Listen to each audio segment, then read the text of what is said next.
إن الحمد لله نحمده ونستعينه ونستغفره ونعوذ بالله من شرور أنفسنا ومن سيئات أعمالنا من يهده الله فلا مضل له ومن يضلل فلا هادي له وأشهد أن لا إله إلا الله وحده لا شريك له وأشهد أن محمدا عبده ورسوله صلى الله عليه وعلى آله وصحبه وسلم. وبعد, on continue donc la lecture et l'explication de Kitab al-Tawhid, le livre de l'unicité du Cheikh, l'imam Muhammad ibn Sulaiman al-Tamimi rahimahullah ta'ala. Nous en sommes aujourd'hui au 5e chapitre que l'auteur rahimahullah ta'ala a intitulé L'appel à l'attestation que la ilaha illallah, que nul n'est en droit d'être adoré sauf Allah subhanahu wa ta'ala. Donc après nous avoir expliqué ce qu'est le tawhid et nous avoir exposé le danger de son contraire qui est le shirk, le polythéisme, afin de nous encourager à nous en écarter, à travers ce chapitre, c'est comme si l'auteur nous disait ce bien qui est le tawhid dont tu viens de prendre connaissance et d'apprendre l'importance et les mérites auxquels tu dois t'attacher afin de le concrétiser, tu ne dois pas le restreindre à ta propre personne. Mais il te convient aussi d'inviter les gens à ce bien immense, d'inviter les gens au tawhid, car c'est sur cela que repose le bonheur de la personne, ici-bas et dans l'au-delà. Il a donc mentionné un verset du livre d'Allah subhanahu wa ta'ala et deux hadiths de la sunna du messager d'Allah sallallahu alayhi wa sallam, afin de nous démontrer qu'il convient aux musulmans d'appeler les gens à vouer un culte exclusif à Allah subhanahu wa ta'ala et à délaisser le polythéisme. Et également, à travers ces textes, il nous a démontré la voie qu'il convient d'emprunter et la manière de procéder dans l'appel à Allah subhanahu wa ta'ala. Puis il nous a mentionné ce qui nous prouve le mérite immense d'être la cause de la guidée d'une personne. Il a donc commencé par le verset 108 de Surat Yusuf, dans lequel Allah subhanahu wa ta'ala a dit قل هذه سبيلي أدعو إلى الله على بصيرة أنا ومن اتبعني وسبحان الله وما أنا من المشركين. Dis, ceci est ma voie. J'appelle à Allah avec clairvoyance. Moi, ainsi que ceux qui me suivent, pureté à Allah, et je ne suis point du nombre des polythéistes.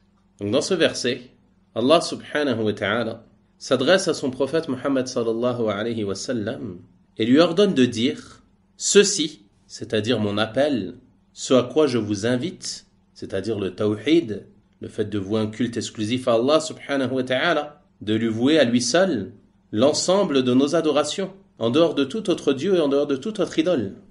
Ceci est ma voie, ceci est mon chemin, ceci est mon prêche, ceci est ma religion. J'appelle à Allah, c'est-à-dire à lui seul, sans associé. J'appelle à la religion d'Allah. J'appelle à vouer un culte exclusif à Allah subhanahu wa ta'ala. Telle est la voie du messager d'Allah sallallahu alayhi wa sallam. Inviter les gens, inviter les créatures à cette noble religion qui consiste à vouer un culte exclusif à Allah subhanahu wa ta'ala en lui vouant l'ensemble de nos adorations et à délaisser le fait de donner des associés à Allah subhanahu wa ta'ala, quels qu'ils soient, que ce soit des prophètes, des anges, des hommes vertueux ou autres, parmi les choses qui sont prises comme associés en dehors d'Allah subhanahu wa ta'ala. Il dit donc j'appelle à Allah. Et ceci nous indique quoi? Ceci nous indique l'importance pour celui qui appelle à Allah subhanahu wa ta'ala d'être sincère. C'est-à-dire que son objectif lorsqu'il appelle à Allah subhanahu wa ta'ala, lorsqu'il prêche, cela ne doit pas être que les gens le suivent lui personnellement. Cela ne doit pas être d'avoir des suiveurs. Cela ne doit pas être non plus un bien vil parmi les biens vils de ce bas monde, comme de l'argent, la notoriété ou les compliments des gens. Mais l'objectif de celui qui appelle à Allah subhanahu wa ta'ala, cela ne doit être qu'obtenir l'agrément et la satisfaction de son Seigneur subhanahu wa ta'ala. Car le prêche, c'est une adoration. Donc comme pour toute autre adoration, il convient pour celui-ci de respecter les conditions d'acceptation des œuvres, qui, comme vous le savez, sont la sincérité et la conformité. que cette œuvre soit accomplie sincèrement pour Allah subhanahu wa ta'ala et que l'on se conforme dans celle-ci à la sunna du messager d'Allah sallallahu alayhi wa sallam. Il dit donc, j'appelle à Allah. Et comment se fait cet appel à Allah? Avec clairvoyance. C'est-à-dire que j'ai la certitude et j'ai la connaissance de ce à quoi j'appelle. Il est donc indispensable, avant de prêcher, avant d'inviter les gens à une chose parmi les questions religieuses, d'apprendre cette chose. L'appel à Allah subhanahu wa ta'ala, il doit impérativement être fait avec clairvoyance. Celui qui appelle à Allah subhanahu wa ta'ala, il doit connaître et avoir appris ce à quoi il appelle les gens. Quant à celui qui est ignorant, alors lui, ce qui lui incombe, avant de prêcher, c'est d'apprendre pour lui-même. Comme on l'a vu, si vous vous souvenez, pour ceux qui ont suivi les cours avec nous, lors de l'introduction des 3 fondements. Le Cheikh rahimahullah ta'ala a mentionné 4 choses obligatoires pour nous. Il a commencé par la science, puis la mise en pratique, puis en 3e position, l'appel à cette science et à cette mise en pratique. Donc celui qui n'a pas la science, ce qui lui incombe, c'est d'apprendre. Et il ne doit pas s'empresser de vouloir se lancer dans le prêche alors qu'il n'a pas les aptitudes pour cela. Et ceci est un point important car, malheureusement aujourd'hui, avec le développement des réseaux sociaux, la facilité pour tout individu lambda de prendre la parole et de s'exprimer devant le grand public, nombre de personnes ont pensé qu'il était possible pour elles de se lancer dans la prédication, sans même être passé au préalable par la première étape, qui est l'apprentissage de la science. Le musulman, il doit donc prendre garde à cela. Prendre garde à ne pas se précipiter et se lancer dans le prêche alors qu'il n'en a pas les aptitudes, et également prendre garde à ces personnes qui parlent sur la religion d'Allah subhanahu wa ta'ala sans science, qui prêchent alors qu'ils n'ont pas les aptitudes pour cela, car ceci peut te conduire à de nombreuses erreurs, voire pire encore, aux innovations et à l'égarement, et on demande à Allah subhanahu wa ta'ala de nous en préserver. Il dit donc, j'appelle à Allah avec clairvoyance, moi et ceux qui me suivent, c'est-à-dire ceux qui ont cru en moi, qui suivent ma religion, qui suivent ma sunnah. Eux aussi, ils appellent à Allah avec clairvoyance. On voit donc à travers cela qu'il fait partie des caractéristiques des suiveurs du messager d'Allah sallallahu alayhi wa sallam, qu'ils appellent à Allah, qu'ils appellent au tawhid, qu'ils appellent les gens à vouer un culte exclusif à Allah subhanahu wa ta'ala et à délaisser toute forme de polythéisme, et qu'ils appellent à Allah subhanahu wa ta'ala comment? Comme on a dit, avec clairvoyance, avec science. Ils appellent à une chose qu'ils ont au préalable apprise. Telle est la caractéristique des suiveurs du messager d'Allah sallallahu alayhi wa sallam qui nous est exposé dans ce verset. Ensuite il dit pureté à Allah, c'est-à-dire pureté à lui quant au fait d'avoir un associé dans sa royauté ou dans son droit d'être adoré. De la même manière qu'il est le seul à créer, à posséder, à administrer tout dans cet univers, il est également le seul en droit d'être adoré. Pureté à Allah, et je ne suis point du nombre des polythéistes. C'est-à-dire qu'il se désavoue du polythéisme ainsi que de ses adeptes. Et comme on l'a vu, ceci est une des caractéristiques de celui qui concrétise le tawhid. C'est ainsi qu'Allah subhanahu wa ta'ala a décrit son prophète Ibrahim alayhi salam, et c'est également cela qu'il a ordonné à son messager Muhammad sallallahu alayhi wa sallam.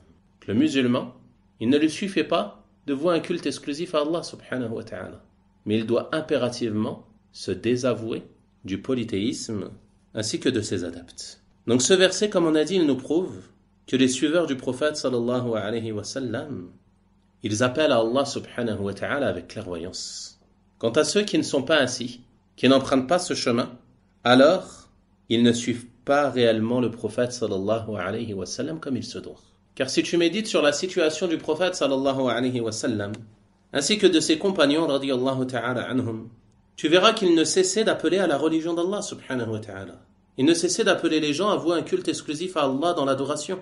Ils ne cessaient d'appeler les gens à délaisser le polythéisme, à délaisser le fait de donner des associés à Allah subhanahu wa ta'ala. Et les versets démontrant cela, ils sont nombreux dans le livre d'Allah. Parmi eux, il y a le verset 36 de Surat Al-Ra'd, dans lequel Allah subhanahu wa ta'ala dit « Qul إنما أمرت أن أعبد الله ولا أشرك به إليه أدعو وإليه مآب. Dis, c'est-à-dire ô messager d'Allah, dis, il m'a seulement été ordonné d'adorer Allah et de ne rien lui associer. C'est à lui que j'appelle.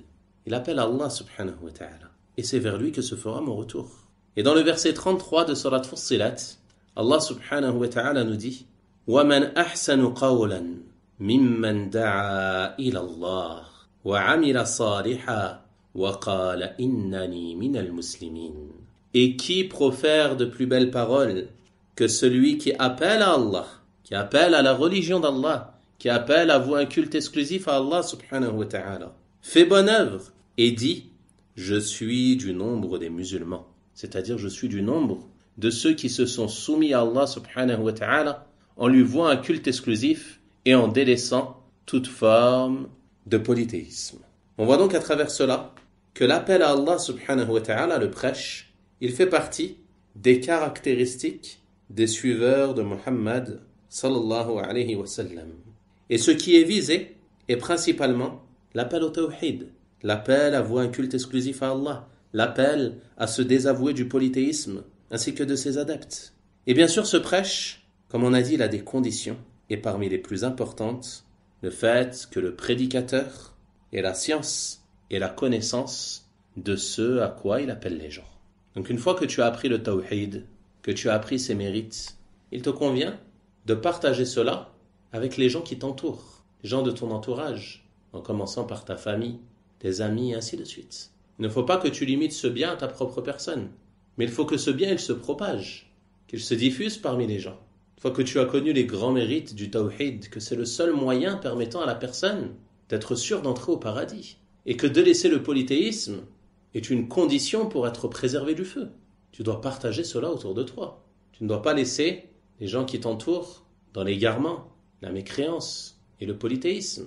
Mais il te convient de partager cette vérité avec eux afin qu'ils la suivent et puissent profiter de ses mérites. Ensuite, le cheikh rahimahullah ta'ala a mentionné un premier hadith et il dit, d'après Ibn Abbas radiyallahu ta'ala anhuma, lorsque le messager d'Allah sallallahu alayhi wa sallam a envoyé Mu'adh au Yémen, il lui a dit. Donc le Yémen, c'est la région du sud de la péninsule arabique. Et Mu'adh radiyallahu ta'ala anhu, le prophète sallallahu alayhi wa sallam l'a envoyé dans cette région en tant que prédicateur, afin d'appeler les gens à Allah subhanahu wa ta'ala. Il lui a donc adressé cette recommandation immense que l'auteur rahimahullah ta'ala a mentionnée ici, avant qu'il parte et se rende au Yémen. Il lui a dit, tu te rends auprès d'un peuple des gens du livre. Qui sont visés par les gens du livre, ce sont les juifs et les chrétiens, qui étaient à cette époque plus nombreux que les polythéistes arabes au Yémen. Il lui dit donc, tu te rends vers un peuple des gens du livre. Et ceci nous démontre l'importance pour le prédicateur de connaître la situation des gens qu'il appelle à Allah. Car on ne prêche pas de la même manière toutes les personnes. On ne prêche pas de la même manière le musulman qui est dans le péché que un juif, un chrétien ou un athée, et ainsi de suite. Il est donc important pour le prédicateur de connaître la situation des gens qu'il souhaite prêcher. Le prophète sallallahu alayhi wa sallam l'informe donc de cela et lui dit, tu te rends auprès d'un peuple des gens du livre. Que la première chose à laquelle tu les appelles soit l'attestation que la ilaha illallah, que nul n'est en droit d'être adoré sauf Allah, le premier pilier de l'islam.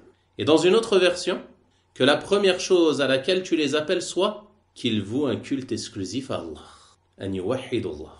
Donc ceci nous montre, de manière très claire, que la première obligation pour le serviteur, c'est le tawhid, le fait de reconnaître qu'Allah subhanahu wa ta'ala est le seul en droit d'être adoré. Car ceci est la base fondamentale de la religion. C'est le fondement de l'islam. Sans cela, la personne n'a pas de religion. Si la personne ne reconnaît pas que seul Allah est en droit d'être adoré et que tout ce qui est adoré en dehors d'Allah est faux, alors il n'a pas de religion. Ceci est la base sur laquelle va reposer la validité du reste de ses œuvres. Sans celle-ci, il ne sert à rien d'aller plus loin. C'est pour cela que le prophète sallallahu alayhi wa sallam lui dit la première chose à laquelle tu les appelles soit l'attestation que la ilaha illallah. C'est cela la première chose à laquelle tu dois appeler les gens lorsque tu les appelles à l'islam. Malheureusement, aujourd'hui, beaucoup de gens commencent par des choses non essentielles, qui ne font pas partie des bases fondamentales de la religion, et qui ne profitent en rien à la personne tant qu'elle ne reconnaît pas l'unicité d'Allah subhanahu wa ta'ala. À titre d'exemple, nombre de non-musulmans, lorsqu'ils commencent à s'intéresser à cette religion, et qu'ils sont amenés à fréquenter des personnes qui sont musulmanes, parmi les premières choses qu'on va leur dire, il y a le fait d'arrêter de manger de la viande de porc. Comme si cela était le fondement le plus important de notre religion. Il n'y a pas de doute, ceci fait partie des obligations, des choses qui ne sont pas à négliger, mais ce n'est pas cela la priorité. Si la personne délaisse la consommation de viande de porc, mais qu'il donne des associés à Allah subhanahu wa ta'ala, en quoi cela lui sera-t-il profitable? Également, on va voir des personnes qui vont appeler à jeûner le mois de Ramadan, qui est un des piliers de l'islam. C'est le 4e pilier de l'islam. Ce n'est pas une chose sans importance. Malgré cela, si la personne jeûne le mois de Ramadan, mais qu'elle donne des associés à Allah subhanahu wa ta'ala, qu'elle ne reconnaît pas qu'Allah subhanahu wa ta'ala est le seul endroit d'être adoré, son jeûne ne lui sera d'aucune utilité. Il est donc important de respecter les étapes que le prophète sallallahu alayhi wa sallam a ici donné à Mu'adh radiyallahu ta'ala anhu dans le prêche. Que la première chose à laquelle tu les appelles soit l'attestation que la ilaha illallah. Nul n'est en droit d'être adoré sauf Allah. Tu rejettes l'adoration de tout autre qu'Allah et tu reconnais que seul Allah subhanahu wa ta'ala est en droit d'être adoré. C'est par cela qu'il faut commencer à appeler les gens. Comme l'ont fait les prophètes et les messagers alayhimus salatu wassalam. On l'a déjà vu lors du premier chapitre qu'Allah subhanahu wa ta'ala a envoyé dans chaque communauté un messager pour appeler à cela. Il dit subhanahu wa ta'ala وَمَا أَرْسَلْنَا مِنْ قَبْلِكَ مِنْ رَسُولٍ إِلَّا نُوحِي إِلَيْهِ أَنَّهُ لَا إِلَهَ إِلَّا أَنَا فَاعْبُدُونِ. Nous n'avons pas envoyé avant toi un messager sans lui révéler il n'y a de Dieu en droit d'être adoré que moi, adorez-moi donc. Et tous les prophètes alayhimus salatu wassalam ont commencé leur prêche par cela. Et c'est cela que le prophète sallallahu alayhi wa sallam ordonne à Mu'adh radiyallahu ta'ala anhu dans ce hadith. Que la première chose à laquelle tu les appelles soit l'attestation que la ilaha illallah. S'ils t'obéissent dans cela, c'est-à-dire s'ils acceptent de vouer un culte exclusif à Allah, informe-les alors qu'Allah a prescrit pour eux 5 prières de jour et de nuit. Le prophète sallallahu alayhi wa sallam a donc ordonné à Mu'adh de ne les informer de l'obligation de la prière que s'ils lui obéissent dans quoi? Que s'ils lui obéissent dans le fait de vouer un culte exclusif à Allah subhanahu wa ta'ala. Qu'ils acceptent qu'Allah subhanahu wa ta'ala est le seul endroit d'être adoré. Et que l'adoration d'autre qu'Allah est vaine et rejetée. S'ils t'obéissent en cela, informe-les qu'Allah a prescrit pour eux 5 prières. Ceci est une preuve très claire qu'il n'est pas demandé aux polythéistes, aux mécréants, d'accomplir la prière. Sauf s'il entre en islam et qu'il délaisse le polythéisme. Car l'islam, le fait de vouer un culte exclusif à Allah subhanahu wa ta'ala, de prononcer les 2 attestations de foi, c'est une condition de validité de l'adoration. Celui qui ne prononce pas les 2 attestations de foi, ne croit pas en cela, ne croit pas qu'Allah subhanahu wa ta'ala est le seul endroit d'être adoré, et que Muhammad est son prophète et son messager. Même s'il prie, donne la zakat, jeûne le mois de Ramadan, fait le pèlerinage, cela ne lui est d'aucune utilité. Donc on ne lui ordonne de faire la prière, et on ne l'informe de l'obligation de la prière qu'une fois qu'il reconnaît qu'Allah subhanahu wa ta'ala est le seul en droit d'être adoré. Tant qu'il n'est pas entré dans l'islam par la prononciation des 2 attestations de foi, on ne lui demande pas de faire cela. Une fois qu'il est entré en islam, qu'il a reconnu cela, alors on lui informe de l'obligation des 5 prières. Ensuite il dit sallallahu alayhi wa sallam, s'ils t'obéissent en cela, c'est-à-dire s'ils accomplissent les 5 prières, alors informe-les qu'Allah a prescrit pour eux une aumône qui est prélevée de leurs riches pour être redistribuée à leurs pauvres. Les gens de science ont dit, ceci nous prouve que la zakat, elle n'est profitable, c'est-à-dire le fait de donner la zakat, cela n'est profitable que pour celui qui voue un culte exclusif à Allah subhanahu wa ta'ala et qui accomplit ces 5 prières en respectant leurs conditions, leurs piliers et leurs obligations. Car le prophète sallallahu alayhi wa sallam lui a ordonné de ne les informer de l'obligation de la zakat qu'une fois qu'ils lui ont obéi dans l'accomplissement des 5 prières. Et la zakat est donc le troisième pilier de l'islam. C'est le pilier le plus important et le plus noble après la prière. La priorité donc, dans le prêche, est d'appeler les gens à vouer un culte exclusif à Allah subhanahu wa ta'ala. Ensuite, de les informer de l'obligation des 5 prières et de leur enseigner leurs règles, leurs conditions, leurs piliers, leurs obligations, ainsi de suite. Et vient après cela, l'obligation de la zakat. Et ces 3 adorations, elles ont été réunies dans la parole d'Allah subhanahu wa ta'ala au verset 5 de Surat Al-Bayyinah, lorsqu'Allah subhanahu wa ta'ala a dit وَمَا أُمِرُوا إِلَّا لِيَعْبُدُوا اللَّهَ مُخْلِصِينَ لَهُ الدِّينَ حُنَفَاءَ وَيُقِيمُوا الصَّلَاةَ وَيُؤْتُوا الزَّكَاةَ وَذَلِكَ دِينُ الْقَيِّمَةِ.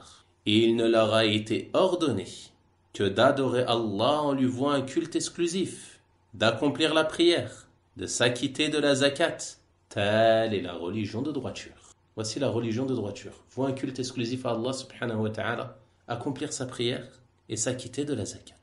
Et il n'y a pas de doute que celui qui a accompli ces choses, qui sont les 3 premiers piliers de l'islam et les plus importants, alors il accomplira, incha'Allah ta'ala, le reste de ses obligations religieuses. Ensuite, le prophète sallallahu alayhi wa sallam, il dit à Mu'adh, s'ils t'obéissent en cela, alors prends garde à ne pas prendre leurs biens les plus précieux, c'est-à-dire lors du prélèvement de la zakat.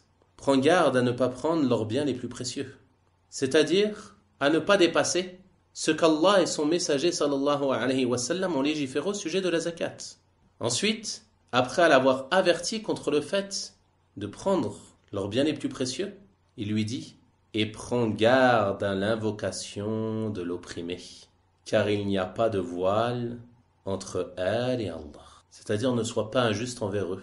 Ne prends pas leurs biens les plus précieux lors du prélèvement de la zakat, car sache que si tu es injuste envers eux, que tu les opprimes, l'invocation de l'opprimé est acceptée d'Allah subhanahu wa ta'ala. Rien ne l'empêche d'être accepté. Donc ceci est une mise en garde sévère contre l'injustice de manière générale. Le musulman, il se doit de faire preuve de justice et d'équité en toutes choses, et sans cesse se rappeler que l'injustice est une source de ténèbres au jour de la résurrection. Qu'Allah subhanahu wa ta'ala et son messager sallallahu alayhi wa sallam ont interdit l'injustice.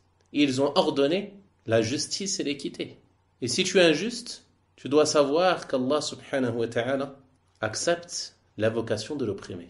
Tu dois donc prendre garde au fait que ces personnes envers qui tu es injuste, que ce soit physiquement, moralement, avec des paroles sur leurs biens ou autres, tu dois prendre garde qu'ils ne lèvent pas leurs mains pour invoquer Allah subhanahu wa ta'ala contre toi.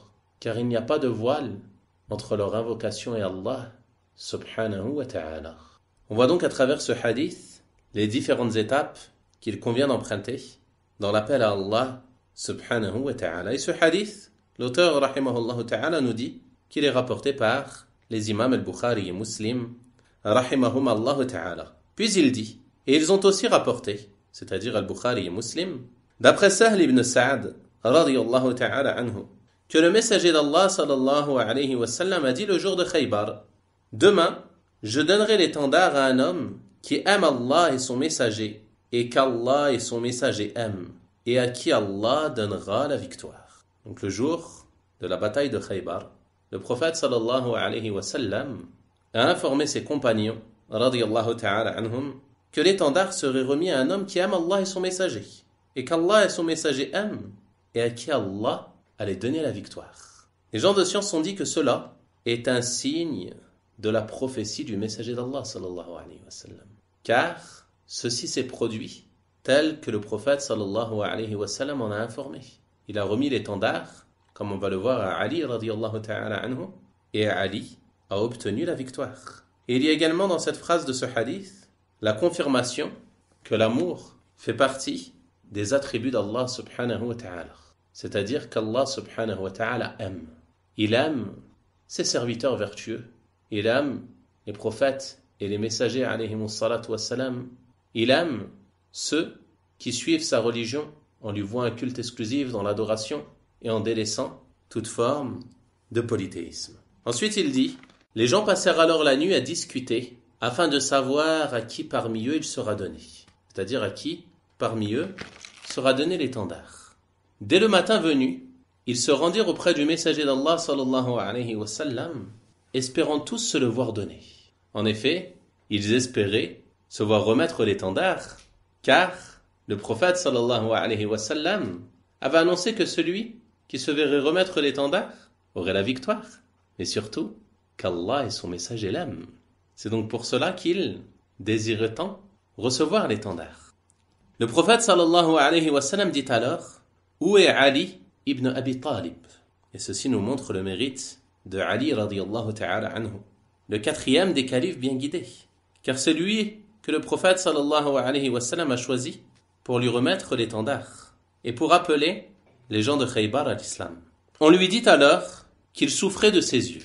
En effet, Ali radiyallahu ta'ala anhu souffrait d'une conjonctivite ce jour-là. Et ceci nous montre l'importance de la croyance et la foi au destin d'Allah subhanahu wa ta'ala. En effet, regardez ce hadith. Les compagnons radiyallahu ta'ala anhu, à l'annonce de cette nouvelle, ils ont passé la nuit à discuter, cherchant à savoir qui se verrait remettre l'étendard. Et ils se rendirent auprès du messager d'Allah sallallahu alayhi wa sallam, espérant tous se le voir donner. Et le prophète sallallahu alayhi wa sallam l'a remis à qui? À une personne qui ne s'attendait même pas se le voir remettre, en raison de sa maladie et de ce dont il souffrait. Mais le prophète sallallahu alayhi wa sallam envoyait quelqu'un pour le chercher. On envoya donc quelqu'un pour le chercher, c'est-à-dire à la demande du prophète sallallahu alayhi wa sallam. Puis le prophète sallallahu alayhi wa sallam cracha légèrement dans ses yeux et invoqua en sa faveur. C'est alors qu'il fut totalement guéri comme s'il n'avait eu aucune douleur. Subhanallah. Ceci également est un des signes de la prophétie de Muhammad sallallahu alayhi wa sallam. Il invoqua en la faveur de Ali, et Ali radiyallahu ta'ala anhu fut immédiatement guéri, comme s'il n'avait rien eu. Et ce car Allah subhanahu wa ta'ala a exaucé l'invocation de son prophète sallallahu alayhi wa sallam. C'est-à-dire que tout ceci provient d'Allah seul subhanahu wa ta'ala. Ensuite le prophète sallallahu alayhi wa sallam remit l'étendard à Ali et lui dit: avance prudemment jusqu'à atteindre leur terre, c'est-à-dire jusqu'à te rapprocher de l'endroit où ils se trouvent, puis appelle-les à l'islam. Et c'est pour cela que l'auteur rahimahullah ta'ala a mentionné ce hadith ici, car le prophète sallallahu alayhi wa sallam, il envoie Ali radiyallahu ta'ala anhu pour cette bataille afin de combattre. Mais qu'est-ce qu'il lui ordonne avant cela? De les appeler à l'islam. Car l'objectif des musulmans, c'est que les gens soient guidés à cette noble religion, qu'ils acceptent l'islam, qu'ils voient un culte exclusif à Allah subhanahu wa ta'ala, qu'ils se préservent et s'écartent du polythéisme, afin de trouver le bonheur ici-bas et dans l'au-delà, bi'idhnillahi ta'ala. Donc il est en guerre, mais la chose par laquelle il commence, c'est quoi? C'est appeler les gens à l'islam. On voit donc à travers cela que ceux qui aujourd'hui prétendent au djihad, ces criminels sanguinaires et ignorants qui ne cessent de commettre des meurtres et de tuer des personnes qu'Allah subhanahu wa ta'ala a interdit de tuer, cela il s'oppose au principe de la religion de l'islam. Et l'islam est innocent de leurs agissements. Ce qu'ils font s'oppose totalement à la religion de l'islam et ne peut en aucun cas être attribué à l'islam et aux musulmans. Mais cela relève de leur incompréhension et de leurs égarements et de leur compréhension erronée de la réalité de la religion de l'islam. Il lui dit donc: appelle-les à l'islam et informe-les de ce qui leur incombe vis-à-vis du droit d'Allah, ou comme devoir envers Allah. Et le droit d'Allah subhanahu wa ta'ala, qu'est-ce que c'est? On a vu dans le premier chapitre, dans le hadith de Mu'adh radiyallahu ta'ala anhu, lorsque le prophète sallallahu alayhi wa sallam l'a questionné au sujet du droit d'Allah sur ses serviteurs. Il lui a dit: le droit d'Allah sur ses serviteurs, c'est qu'il l'adore et qu'il ne lui donne aucun associé. Donc, appelle-les à l'islam, informe-les du droit d'Allah, c'est-à-dire informe-les qu'Allah subhanahu wa ta'ala est le seul en droit d'être adoré et que nul autre que lui n'est en droit d'être adoré, que l'adoration de tout autre qu'Allah subhanahu wa ta'ala doit être rejetée. Puis, informe-les de ce que cela implique en termes d'obéissance à Allah subhanahu wa ta'ala, de se soumettre à ses ordres, de délaisser ses interdits, et ce selon l'ordre mentionné dans le hadith précédent. Ensuite, il lui dit sallallahu alayhi wa sallam: par Allah, si Allah guide par ta cause un seul homme, c'est meilleur pour toi que des chameaux. Les chameaux à cette époque étaient les biens les plus précieux que possédaient les Arabes. Il informe donc que le fait qu'une seule personne soit guidée à l'islam par sa cause cela est meilleur pour lui que de posséder les biens les plus précieux de ce bas monde. Ceci est donc un encouragement à appeler à Allah subhanahu wa ta'ala, à rechercher à ce que les gens soient guidés à cette noble religion, afin que celui qui est la cause de la guidée des personnes obtienne ce mérite immense de la part d'Allah subhanahu wa ta'ala. En effet, il y a une grande récompense dans le fait d'être la cause qu'une personne entre dans la religion de l'islam. Le prophète sallallahu alayhi wa sallam dit dans le hadith, celui qui indique un bien, il obtient la récompense de celui qui le fait. Imagine-toi, tu es la cause pour qu'une personne entre dans la religion de l'islam. Tout ce qu'il va faire comme bien après cela, c'est toi qui en es la cause.